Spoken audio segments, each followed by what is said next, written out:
Պարոն Աղազարյան, երեք պատիվ ունեմը հայտարարեց, որ չի աջակցում ձեր նախաձեռնությանը, նրանք ասում են, որ Էդմոն Մարուքյանը, Նիկոլ Փաշինյան երկու պրոյեկտն է, ձեր մեկնաբանությունը որն է։ Այո, ես տեղյակ եմ այդ հայտարարությանը եւ ընտրյալն է, որ ցանկացած մեկը, ցանկացած քաղաքական ուժ, ցանկացած քան կարող է գտնել հիմնավորելու համար կարող է գտնել տարբեր պատճառներ, առիթներ եւ այլն։ Բայց աջակցելու դեպքում եւ դու Հայաստան Դաշնքի աջակցելու դեպքում եւ իմպիչմենտի գործընթացը հաջողությամբ ավարտելու դեպքում մենք ինչ կարող ենք ունենալ։ Մենք կարող ենք ունենալ հետեւյալ պատկերը։ Էդմոն Մարուքյանը դառնում է վարչապետ 1 տարի ժամկետով։ 1 տարի, որովհետեւ 26 թվականին մենք բոլորս գիտենք, որ ազգային ժողովի հերթական ընտրություններն են։ Այսինքն մասնակցորեն իրականանում է ընդդիմադիր մեր գործընկերների այս 4 տարվա տվայտանքների, երազանքների իրողությունը։ Վարչապետը հեռանում էր իշխանությունից 1 տարով նշանակում էր վարչապետ, որ ուզում էին նշանակեին Վազգեն Մանուկյանին, Բագրատ Գարստանյանին եւ այլ տարբերակներ։ Եվ հիմա այդ 1 տարվա հնարավորությունը տրվում է։ 1 տարվա ընթացքում ինչ է տեղի ունենում։ Նիկոլ Փաշինյանը գնում է հանգստանում է 1 տարի, ընդդիմադիրները եւ Էդմոն Մարուքյանը երևի թիվան ձևավորում ներկայանում են ընտրողներին 26 թվականի ընտրություններից առաջ իրենց ծրագրերով պետության առաջ ծառացած խնդիրների լուծման կոնտեքստում յուրաքանչյուրը ներկայանում է սահմանադրություն, Մինսկի խումբ եւ այլ ներկայանում է եւ ժողովուրդը 26 թվականին ձևավորում է իշխանություն ըստ այդ ծրագրային դրույթների եւ մենք հնարավորություն կունենայինք անցկացնելու պատմության մեջ, նորագույն պատմության մեջ ամենաարդար ընտրությունները։ Ինչու՞։ Որովհետեւ կա Էդմոն Մարուքյան վարչապետ, կա քաղաքացիական պայմանագիր մեծամասնություն, կա Հայաստան Դաշինք, կա պատիվ ունեմ Դաշինք, կա Վահագն Հովակիմյան Նիկոմից հարգված կենտրոնական ծառայական հանձնաժողովի նախագահ։ Որևէ մեկը այս ուժերից հնարավորություն չէր ունենա այս կամ այն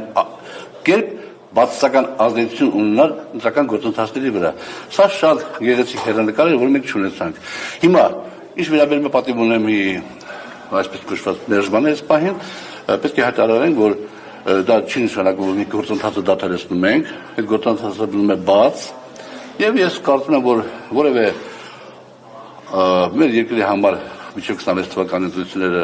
ճակատագրական հնարավոր ճակատագրական պահի կարող են եւ մեր ընդդիմադիր գործընկերները վերանայեն իրենց տեսակետը եւ միանան նախաձեռնությանը։ Իսկ ինչու են մերժում ձեր կարծիքով պատիվ ունեմը չի ուզում վարչապետ փոխել, որտեղ իրենք հայտարարել են, եթե վարչապետի տեխնացու լինի, առանց նախապայմանի կմիանան։ Դե ավելի լավ այդ հարցը ինձ տակ, որովհետև ես կդժվարանամ ես պատասխանել։ Ի սկզբանե առաջադրելով Էդմոն Մարուքյանի տեխնացությունը այնուամենայնիվ դուք մտավախություն չունեք, որ ընդդիմությունը այսպես կարձագանքի հաշվի առնելով, որ Մարուքյանը համագործակցել է Փաշինյանի հետ։ Սերժ Սարգսյան, Ռոբերտ Քոչարյան, առանցքի շուրջ հավաքված բոլոր քաղաքական ուժերը մասնակից են եղել մինչև 18 թվականի բոլոր ընտրությունների անցկացման կեղծիքի ձևով անցկացման ընտրակերտարարությամբ իշխանություն ձևավորելով այդ ճանապարհն են անցել եւ հետեւաբար մենք նաեւ այդ պատճառով պարոն Ասլանյանը եւ ես հայտարարել ենք, որ երբեք չեն համագործակցելու այդ ուժերի հետ եւ եթե նույնիսկ Էդմոն Մարուքյանի տեխնատությունը առաջարկած լինեն իրենք, ապա մենք նորից չէինք միանալու։ Հետեւաբար առաջադրեիք հաշվի առնելով ընդդիմության վերաբերմունքը գուցե ավելի չեզոքմեքի։ Մենք 7 տեխնացու ենք ունեցել, նախնական քննարկումների ժամանակ, որից մեկը իմ համեստ անձն է, մյուսը մեր վարչության երիտասարդ անդամներից մեկը, իսկ 5 հոգի հայտնի քաղաքական տնտեսական գործիչներ են։ Անունից ես չեմ տալու, կներեք։ Բայց ձեր շանսերն ավելի մեծ չէ, պարոն Աղազարյան։ Իմ շանսերը ամենաբարձրն են, Նարեկ ջան, բայց ես դες տղա չեմ ապել։ Ես դες տղա չեմ, ուրիշ ձևի տղա եմ։ Իսկ տեխնացու փոխելու հնարավորություն կա օրինակ։ Իհարկե, տարակ վաղ ուրիշ նախաձեռնությամբ հանդես գանք, ինչի մասն է խոսքը։ Կներեք ուրիշ ձևի տղան որն է։ Ուզեւի տղան Նարեկի տված հարցի պատասխանն է։ Պարոն Աղազարյան, Չնայած իմ հարցը ինչն էր խնդրալից, ես հարցնում եմ ձեր շանսերը ավելի մեծ չէ՞։ Ասում ավելի մեծ, իմ շանսերը ամենաբարձրն է, վաղ է պատասխանում հարցի, Նարեկ ջան։ Թե համաձայն չես դրվել։ Որովհետև ես Ուզեւի տղա եմ, Ուզեւի եմ մտածում, դա ինձ չեմ առաջարկել ենք պարոն Մարուկյանին։ Ալեն Սիմոնյանը երեք այսպես լուրջ չէր վերաբերվում, հա, ձեր տեխնացուին, ասում էր Հակոբ Ասլանյանի եւ Հովիկ Աղազարյանի քաղաքական միությունից է ծնվել Էդմոն Մարուկյանը։ Դուք ինչպես այս ամենին կարձագանքեք։ Նաեւ ասում էր մեր Էդմոն Մարուկյանը։ Դուք լավ կլինի ծանոթանաք երեկվա ժողովուրդ օրաթերթին իմ տված հարցազրույցում, որտեղ ես ռեյտինգավորել եմ քաղաքացիական պայմանագիր կուսակցության որոշ մեր գործընկերների ըստ Նիկոլ Փաշինյանի նկատմամբ հավատարմության աստիճանի եւ կարծեմ Ալեն Սիմոնյանը ամենաբարձր աստիճանում 2.73 Նիկոլ ասիկ Ալեն Սիմոնյանը հավասար է 2.73 Նիկոլի Նիկոլին հավասար է 1 Նիկոլի բայց Ալեն Սիմոնյանը հավասար է 2.73 Նիկոլի հետեւաբար ես չանդրադառնում եմ բանը Իսկ տարբերակում եք փոխելու տեխնացուին թե այս ընթացքում Չէ, իրավաբանորեն այո, նորից այո, մենք կարող ենք փոխել, բայց մենք չենք փոխել։ Ես ասում եմ, ոչ, բացառված է։ Ես ասում եմ ձեզ, որ մենք օրենքը թույլ տալիս է եւ մեզ փոխել տեխնացուին եւ նոր նախաձեռնության հանձնական պատգամավորները, բայց մենք չենք փոխել։ Չի նշանակում, որ դուք նաեւ այս կերպ եք վիժեցին գործընթացը հաշվի առնելով, ասում եմ, ընդդիմության վերաբերմունք Էդմոն Մարուկյանի կարգմամբ երկուք էլ նոր չերկեցիք, որ միանշանակ չի։ Ախր ավելի պարզված արտահայտվենք։ Չկա այնպիսի իրավիճակ, որ Ասլանյան, Հակոբը եւ Հովիկ Աղազարյանը միանան ընդդիմության տեխնացությանը, որովհետեւ մենք դա հայտարարել ենք։ Մենք ներողություն, մենք համեստ խելոք մեր տեղը նստած էինք, երբ որ Էդգար Ղազարյանը եւ Նարեկ Մալյանը հանդիսական այդ առաջարկությամբ։ Մենք երես սուս մեր տեղը նստած էինք, որտեղ մենք մեզանից այդպիսի ուժ չենք ներկայացնում։ Հետո Հայաստան Դաշինքը ասում է, մենք տեխնատություն ենք, միանալու ենք ցանկացածին, պատիվորեն ասում է, մենք տեխնատություն ենք, միանալու ենք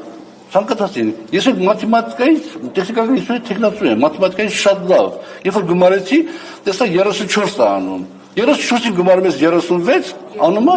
34-ին գումարում ես 2, անում է 36։ Էդի մաթեմատիկական գիտելիքները հնարավորություն տվեց քաղաքագիտական հանճարեղ քայլանելու։ Հիմա եթե 30 կներես 36 հոգով առաջանալ 36-ը երբեք։ Հա, դուք 36 հոգով ենթադրենք հասակ այդ փուլին, հետո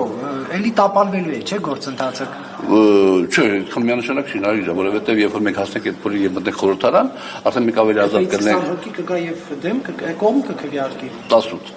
Հավանականությունը հաստատ 0 չի։ Իսկ կան խոսակցություններ, որ իրենք կքվեարկեն բանը։ Չէ, դա այդպես չի լինում, դա պետք է դու գաս, ես կներկայացնեի պարոն Մարուկյանին հիմնավորումներ կբերեի, պարոն Մարուկյանը հանդես գար ծրագրային դրույթներով հիմնավորումներ կբերեր, ակնհայտ է, որ վարչապետը հոգնած է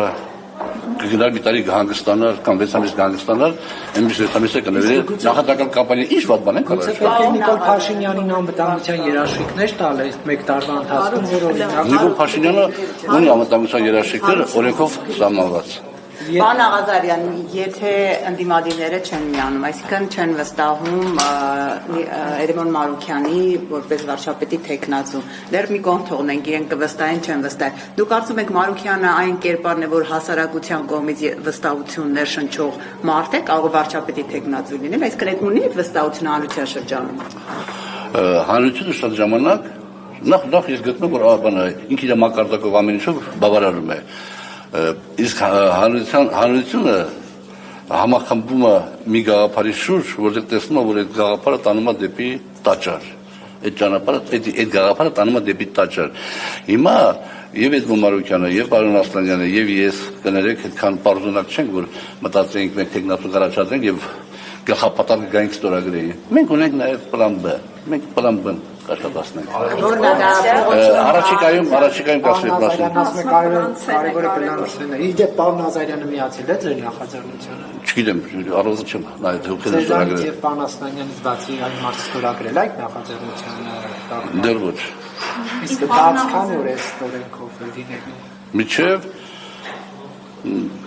կպահենք միջև 26 թվականի հունիս։ Պարոն Սկիզբը։ Աղազյան, Ռոբերտ Քոչարյանը 48 ժամով իրեն վարչապետի տեխնացու զգալու մասին ակնարկը հաստատ ուղղել էր Էդմոն Մարուքյանին չպատասխան։ Իհարկե, ես Ռոբերտ Քոչարյանի մասին, որպես անձնավորության մասին միշտ էլ բարձր կարծիք եմ եղել, եւ երբ որ ինքը եղավ Լևոն Տեր-Պետրոսյանի, Վագեն Սարգսյանի կողմից եկավ հրավիրվեց Հայաստան, որպես վարչապետ, ես այն ժամանակ էլ շարունակում էի նկատմամբ շատ բարձր կարծիքի լինել, մի անգամ էլ նույնիսկ ինքը հրավիրել էր ճաշկերույթի ինձ, այո, մի քանի հանձնաժողովների ընդունության հետ կապված հանձնաժողովների նախագահների այդ շրջանակներում, ասենք նորմալ, բայց ինքը գնաց սխալ ճանապարհով։ Ինքը գնաց սխալ ճանապարհով եւ ես ասում եմ լավ եմ արել 100 միլիոն թալանել եմ։ Նիկոլը թալանել է, դա չի ասել, բա ասել ո՞նց ալնում, ասում է չի ասել։ Իր ասածը դա է նշանակում։ Լավ եմ արել 100 միլիոն թալանել եմ։ Որոշները քան այսքան թալանել։ Լավ ենք արել, Արցախը տվել ենք։ Բա դուք ինչ եք բանը տվել, հարցը տվել։ Այդ նարատիվներից պիտի դուրս գան, թալաներից պիտի պատասխան տաս, որ թալանով պիտի պատասխան տաս։ Տեխնացուի մասով բնականաբար հեգնել է, պարզ հեգնել է, պարոն Մարուքյանի տեխնացիան ինքը հեգնել է, բայց հիմա իրանց դեմքն պատրվում է։ Իրանց դեմքն պատրվում է։ Մենք ունենք մի հատ իրավիճակ, պարոն Մարուքյանը իր բանը երեկվա լայվում շատ գեղեցիկ մի միտք արտահայտեց, որ քաղաքական մոնոպոլի արտահայտություն։ Ես մի քիչ ուրիշ ձև էի ներկայացնում, մենք ունենք մի հատ իրավիճակ, իշխանության կայունության իրավիճակ։ Մի սյունի վրա ձողադրված մի ծայրում իշխանություններն է քաղաքական պայմանագիրը, մի ծայրում ընդդիմությունը Ռոբերտ Քոչարյան, Սերժ Սարգսյան եւ իրար հավասարակը շրջում են, իրար պահում են։ Այս սյունը պետք է տակից հանել, այդ հավասարակը շրջումը խախտել, քաղաքական դաշտին գեներացնել որոշ էներգիա եւ Հանող Էդմոն Մարուքյանն է։ Ադրան Սյունը հանող Էդմոն Մարուքյանն է։ կարևոր չի թող գահնի, կարևորը որ հանվի։ Բայց ինչպես ստացվեց, որ դուք գնացիք ու կանգնակ մի մարդու տեխնացության վրա, որ Նիկոլ Փաշինյանի մոտ աշխատել էր հատուկ հանձնարարություններով դեսպան։ Էդմոն Մարուքյանը երբեք Նիկոլ Փաշինյանի մոտ չի աշխատել, Էդմոն Մարուքյանը աշխատել է Հայաստանի Հանրապետության վարչապետի հետ։ Էդի ձեր հասկանալով է այդպես։ Դուք գիտեք թե ով որ մեկին այդ աշխատում որ պիտի հավերժ իրա ծառան լինի կամ հավերժ իրա կամակատար լինի։ Բա ինչի Լևոն Տեր-Պետրոսյանը այսքան ճանապարհ անցնելով Նիկոլ Փաշինյանը ինչի ասենք դուրս եկավ այդպես կոչված շրջանակներից։ Ոչ մեկը իհարկե ոչ մեկի ծառան չի։ Ես ամբողջ կյանքում երեխա վախվանից ասել եմ, այն որ ես պիտի падգամավոր դառնամ 18 թվականին, դրա մեծ էական մեծ նշանակություն ունի Նիկոլ Փաշինյանը։ Ինչքան ասեցինք, չհոգնեցինք, այդքան բան ասեցինք, բայց մենք զրո չենք։ Մենք էլ մեզանից ենք արժեք ներկայացնում։ Այդ է հարցը։ Հիմա ինչքան արժեք ենք ներկայացնում, այդքանով արժեք ենք ներկայացնում։ Այդքանով մենք կարողանում ենք դրսևորվենք։ Եվ հետևաբար Լարին ջան, որևէ մեկի ծառան չի։ Այսօր պետական հանցագործություն որ Հայաստան խմբակցությունում եւ պատիվ ունեմ դաշինքում ընդհանրապես կան մարդիկ, անհատներ, որոնք հնարավորություն չունեն իրենց նպաստը բերեն պետության զարգացմանը, իրենց մակարդակով, իրենց գիտելիքներով։ Դա պետական հանցագործություն է։ Մենք այդ ամենը պետք է ջարդենք։ Պարոն Աղազարյանից կփորձեք հենց կուսակցության լիդերների, քաղաքական լիդերների հետ հանդիպում ունենալ, օրինակ Սերժ Սարգսյանի, Ռոբերտ Քոչարյանի, փորձեք իրենց ստեղծված իրավիճակի լրջությունը բացատրել։ Մենք ստեղծված իրավիճակի լրջությունը բացատրում ենք ձեր նման կարևորագույն ֆունկցիա կրող սուբյեկտների հետ շփվելով։ Լավ ձևակերպեցի Նարինե նախատեսը։ Շնորհակալ բարի մոտայվել ավարտել։ Վարդան դա հետո միջազգային